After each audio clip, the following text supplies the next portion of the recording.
కొత్తగూడెం నుంచి కరెక్ట్గా 26 కిలోమీటర్లో ఉన్న ఈ వాడపల్లికి ఒక గొప్ప చరిత్ర ఉందని మీకు తెలుసా? శ్రీ మీనాక్షి అగస్తేశ్వర స్వామి దేవస్థానం. ఇక్కడ శంకరుడు తల నుంచి ఎప్పుడు కూడా నిత్యం జలం అంటే నీరు ఊరుతూ ఉంటుందంట.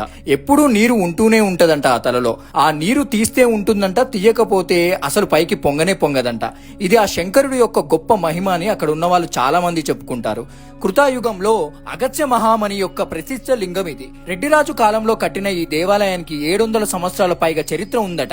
బోయవాడు పక్షిని వేటాడుతూ వస్తే ఆ పక్షి వెళ్లి స్వామివారి వెనుక దాక్కుందట. అప్పుడు ఆ బోయవాడు లోపలికి వచ్చి ఆ పక్షిని చంపబోతుంటే అప్పుడు బోయవాడికి స్వామి ప్రత్యక్షమయ్యి ఏం కావాలో కోరుకోమన్నాడట.